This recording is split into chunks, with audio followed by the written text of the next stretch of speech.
Hello everyone, my name is Blayne Haggart, and along with Randall Germain, we have recently published the article Strangely Inspired, Recovering a Neo-Strangean Approach to Power, Authority, and Knowledge for IPE. In it, we engage with the work of Susan Strange. Strange, who is pictured here, was one of the co-founders of international political economy. She was without question a giant in the field during her lifetime. However, since her passing in 1998, her influence in the field has waned significantly, to the extent that her work no longer really resonates among IPE scholars to the extent that you'd expect of someone with her record. We think this is a mistake, and our article seeks to rectify this unfortunate state of affairs. We argue that her work provides a unique entry point to understand our contemporary moment because it is a big picture intellectual scaffolding that is purpose-built for a multifaceted and holistic understanding of how power operates. She initially conceptualized this in terms of structural power, and through an engagement with her ideas and its critics, we develop what we call a neo-Strangean approach to power and authority. Our starting point is the ongoing economic disruption caused largely by technological innovations over the past 3 decades, and driven most importantly by a U.S. tech sector that has usurped financial institutions to become key vectors of change. And we focus a part of our argument on what Strange calls the finance or credit structure, and considers how tech companies based in the knowledge structure are becoming rivals to financial actors. We also highlight how Strange's framework is always alert to the possibility of transformational change, especially when new entities develop practices that can impact and spill over from one structure to another, kind of as you can see pictured here.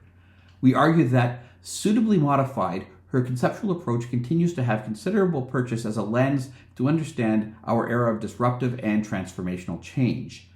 Now, one of the novel contributions that we make is to show how Strange's method, which is a part of her work that rarely receives a lot of attention, it actually provides a clear step-by-step way to track and analyze important changes to how structural power works today.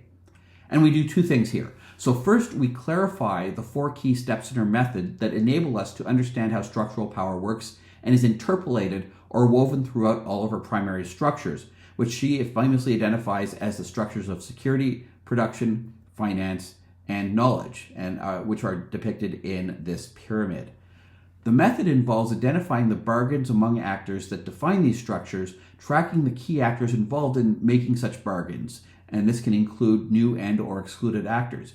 It also involves assessing the sources of their influence and then tracing how the consequences of these bargains get interpolated throughout other key structures.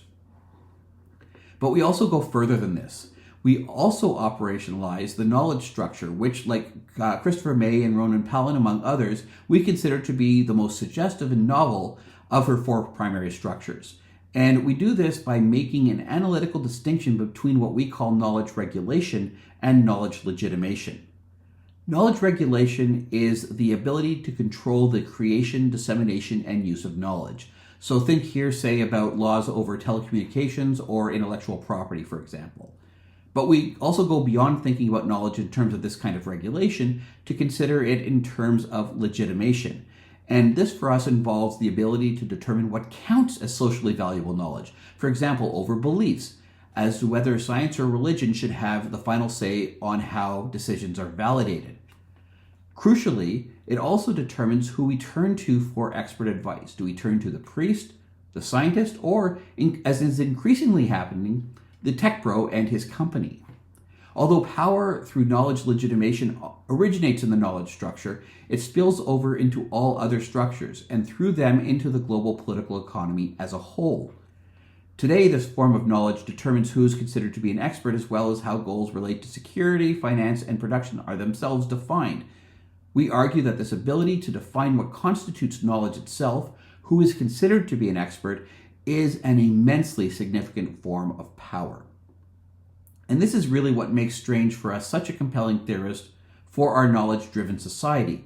As the push intensifies to incorporate algorithmic governance, large language models, machine learning, and so on into all areas of society, the ability to understand how authority is established within the knowledge structure and then interpolated throughout the rest of the global political economy will only become more important.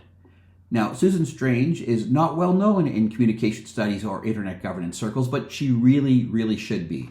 Her modified framework offers us, we think, an unmatched ability to assess how ideological and material changes to our information ecosystem are transforming the entire global political economy. The analytical payoff of adapting a neo-Strangean framework is precisely to generate a framework capable of assessing change and transformation in the global political economy, especially as it relates to the rise of tech as a dominant political sector. We think that such an understanding of this evolving structure of authority will further clarify the knowledge legitimation foundations of a non-territorial imperium centered on the global role of the U.S. state. We also believe that it would be highly useful and very interesting to combine such a neo-Strangean structural power approach with Robert Cox's work on changing world orders. His approach to world order suggests that a winner-take-all global tech industry is creating instabilities in the term of the small number of people and groups that actually benefit from its dominance. Now, merging Cox's insights with Strange's framework encourages us to reflect on the social basis of tech's rising authority as we consider the future. We hope that we've convinced you to read our article, and that we also hope that you find it both useful and productive. We look forward to engaging with you on this important topic, the legacy for IPE left to us by Susan Strange. Thank you.